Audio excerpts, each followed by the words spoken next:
I actually worked in that office before you. I'm finishing up my last week now, as a matter of fact, so I know it can be a bit overwhelming, but I'm here to tell you there's nothing to worry about. You'll do fine. So let's just focus on getting you through your first week, okay? Let's see. First, there's an introductory greeting from the company that I'm supposed to read. It's kind of a legal thing, you know. Welcome to Freddy Fazbear's Pizza, a magical place for kids and grown-ups alike, where fantasy and fun come to life. Fazbear Entertainment is not responsible for damage to property or person.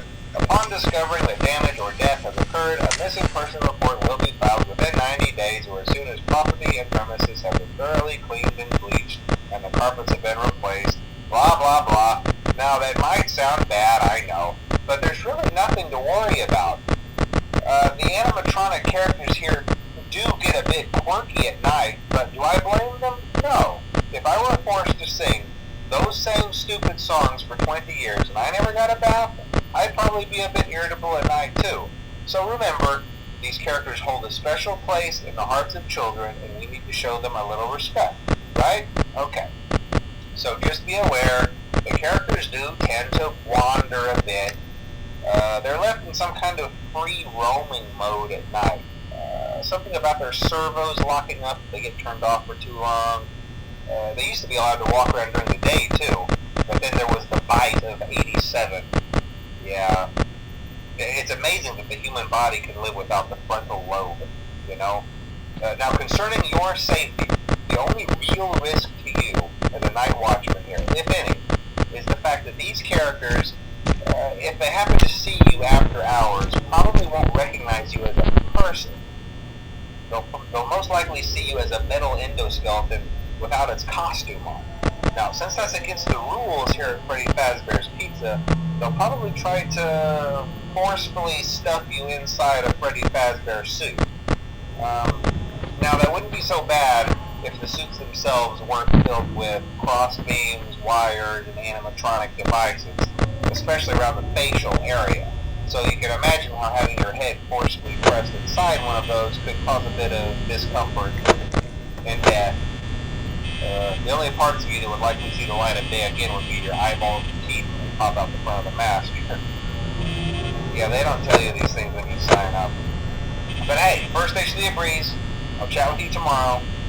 Check those cameras and remember to close the doors only if absolutely necessary. Gotta conserve power. Alright, good night.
while I talk, just to make sure everyone's in their proper place, Interestingly enough, Freddy himself doesn't come off stage very often. Harvey becomes a lot more active in the dark, though. So, hey, I guess that's one more reason not to run out of power, right? I also want to emphasize the importance of using your door lights. There are blind spots in your camera view, and those blind spots have to be right outside your doors. So if you can't find something or someone on your cameras, be sure to check the door light. You might only have a few seconds to react. Not that you would be in any danger, of course. I'm not implying that. Also, check on the curtain in Pirate Cove from time to time. The character in there seems unique in that he becomes more active if the cameras remain off for longer periods of time. I guess he doesn't like being watched. I don't know. Anyway, I'm sure you have everything under control. Talk to you soon.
They always get a deal.